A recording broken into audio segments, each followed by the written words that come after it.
You walk to your computer, you open your email, and there it is. The email you've always dreamed of. Dear photographer, we are getting married at the most romantic destination ever, and we want you to photograph it. Before you even respond, you yell, "Honey, pack your bags, we're going on vacation." But then you realize you have no idea how to price this without losing money. What's up, my name is Jay LeBlanc, wedding photographer and photo video educator. Today we are going to dive into how do we price out a destination wedding. A destination wedding comes with so many more logistics than just a traditional wedding.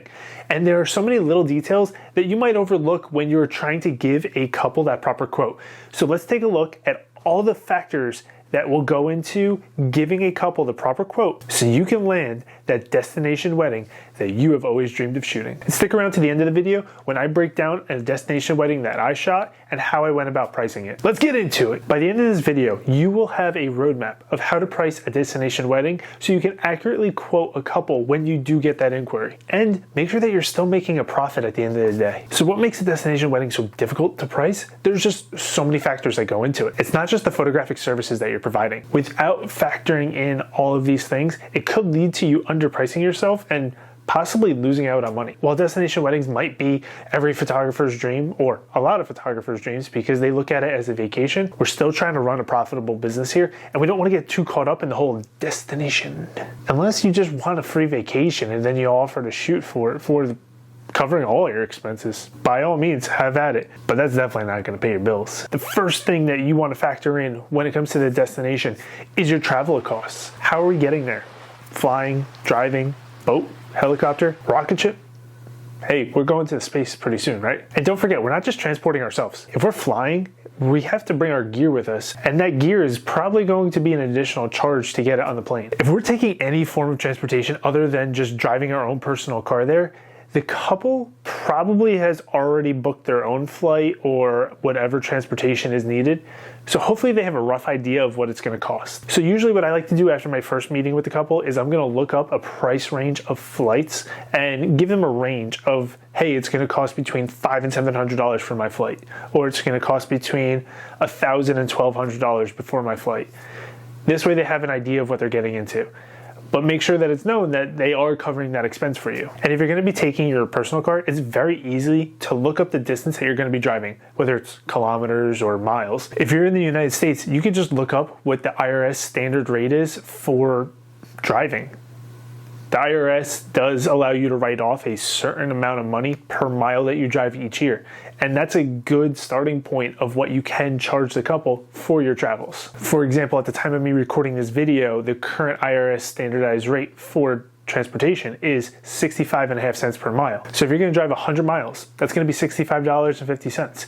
Very easy to figure out if that's the route you want to go. Now, if you live in another country, I'm not so sure what that rate might be, but this is something that you can always look into with your country's tax code. Next up is going to be our accommodations. Where are we going to stay? Are we sleeping outside in a sleeping bag? Are we getting an Airbnb or a VRBO? Are we staying in a hotel or a resort? We need a roof over our head at the end of the night and a nice place to take a shower, at least, right? Wherever you're staying, you're going to want to make sure that it's close to wherever the wedding is taking place or where the bride and groom are getting ready. You want to be in close proximity to where things are happening. Now, when it comes to my accommodations and my flight, I always tell the couple, when I am traveling long distances, meaning it's more than a few hours from my house, that I'm going to need a hotel, I have a couple stipulations that I put into place. One is I am going to always arrive minimum the morning before the wedding, not the morning of the wedding, the day before that morning.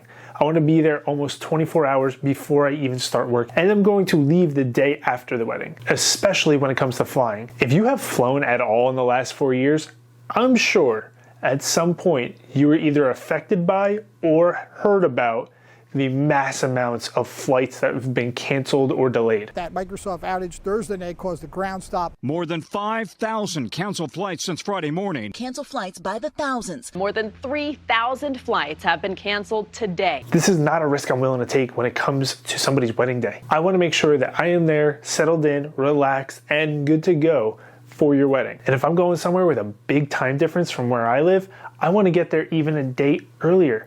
So it gives me a chance to acclimate to the local time zone, and that way I'm able to give my full self to the couple on that wedding day. Do me a favor, comment down below if you can shoot a destination wedding anywhere in the world, where would be your dream location to shoot a wedding? The next thing we're gonna have to factor in is our food. We gotta eat when we travel, and there's a lot of different ways we could go about this. If we're staying in a resort that maybe is all inclusive and we don't have to worry about getting our own meals, perfect. That makes our lives super easy. But if we are gonna be responsible for getting our own meals out or getting some groceries and bringing them back to our B&B and cooking it ourselves, it's still an expense. What you can do is look up the average cost of a meal in the area that you're going to. For example, let's say our breakfast is 15 bucks, our lunch is 20, our dinner is 30, and then 10 bucks for drinks and snacks throughout the day. That's a $75 budget. And if we're gonna be there for 3-4 days, whatever it is, just times that number by however many days you're gonna be there. And this gives you a rough idea of how much you need to charge for eating, right? We gotta stay alive. Except for the wedding day, maybe that day there's other food available for you to eat, so you don't have to necessarily charge for that day. But the other days, we are going to have to eat during our travel. And for our next one, it's kind of interesting. It's our time away from home. How do we factor in what we are worth when we're not home? Could we be shooting another wedding when we're not there?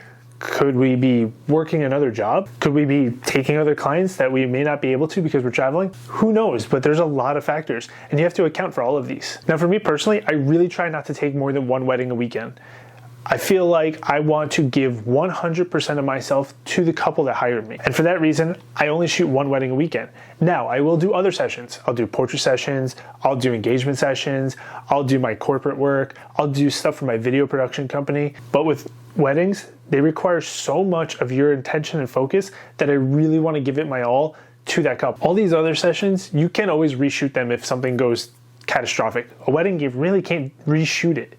So I want to be able to make sure I am 100% there for the wedding. So you're going to have to factor in what else would I be doing on these days that I'm traveling for your wedding. Now, if this wedding happens to be in a destination that I personally want to visit and make it a vacation, I'm not going to charge you for the days that I'm away from home. For example, if your wedding's at a tropical island that I've never been to before, but I've always wanted to visit, and I can take the advantage of going there, shooting your wedding, and then maybe extending my trip a little bit on the back end and enjoying my time there, exploring the island and getting to visit it and have a little mini vacation, I'm gonna do that.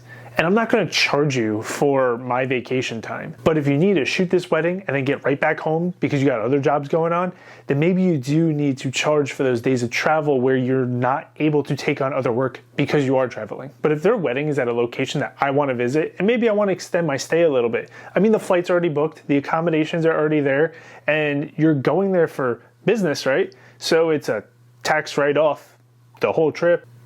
I didn't say that. Do me a favor, if any of this is helping you so far, I would love it if you could just give me a like, and let's get back to the video. Our next factor could be a little bit tricky.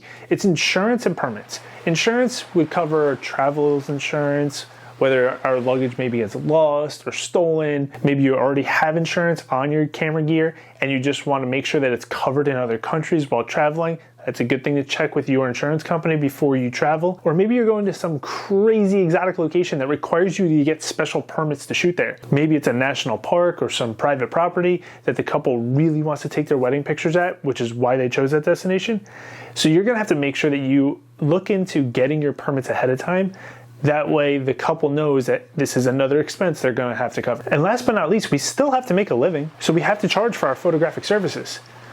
What are we charging for from a photography standpoint? Are they getting your traditional photography package? Then you're probably gonna charge them what your normal wedding package would be. Maybe you wanna discount it a little bit because you're going to a destination that you are also making a vacation. That's on you.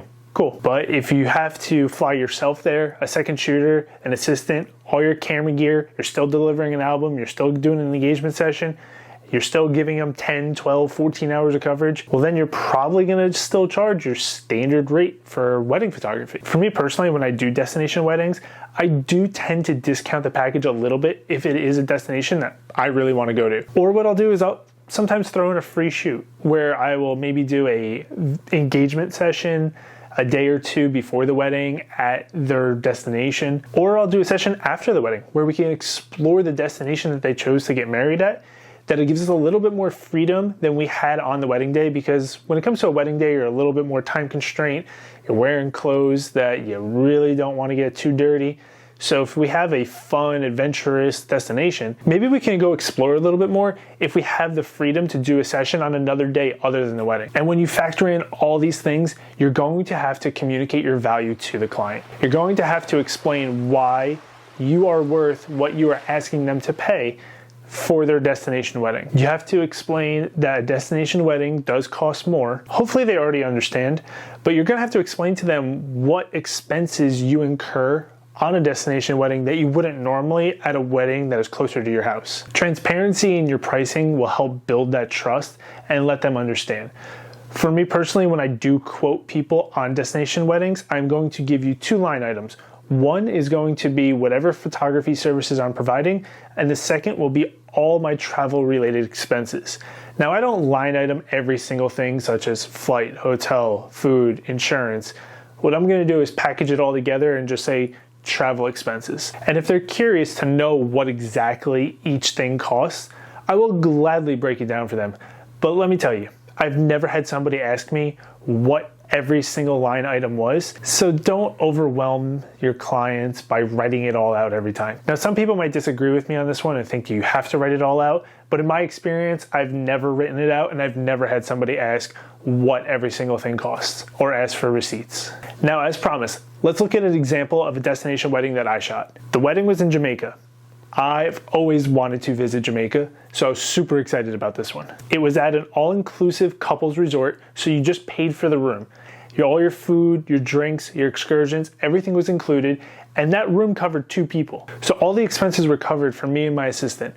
And it just so happened that my assistant was my wife, and we both always really wanted to visit Jamaica. So we extended the trip a couple days. As far as what I charged the couple, it was my normal wedding rate, but I gave them a 10% discount because I've always really wanted to visit Jamaica. I offered to them to do a mini engagement session the day before their wedding, but they had other plans. They booked a private catamaran cruise, which they invited my wife and I on, and it was a great time. So instead of doing that mini engagement session, I just shot their rehearsal dinner. And all it really was about a half an hour of shooting some candids and portraits of the family hanging out the night before the wedding. So what did I charge for? I charged for my normal wedding photography package minus a 10% discount. I charged for flights for myself and my assistant, and I charged for 2 nights in the resort that the wedding was at, which I ended up extended 3 additional nights. What they got out of it was whatever people get when they book me for their wedding package. They get full day wedding coverage, an online gallery, an album, my timeline planning consultation, and me. Things that I had to pay for out of my own pocket. I had to pay for food at the airport and anything that we wanted to eat during our travels. But when we got to the resort, it was all inclusive, so all of our food was covered. I had to pay for 2 extra nights at the hotel to stay. I had to pay for tips for everybody who helped us out along the way. And I had to cover my travel insurance, which really wasn't that much of an expense because I already carry business insurance, which did cover me in my travels, but I did insure my flight and other little things along the way that you just want to be safe sometimes, especially when you're traveling with a lot of expensive gear. What I got out of it, my flight covered, all my food covered minus what I ate in the airport, all my excursions covered because the resort we were staying at included all those, a really good sunburn, and 5 days in Jamaica while making money. And I only had to work 1 of those days. It was a great experience. I absolutely love shooting weddings, and the fact that I got to do it in such a beautiful place, it was a really cool experience. So there you have it. Hopefully this guide and some of my examples will help you when it comes to pricing your destination weddings.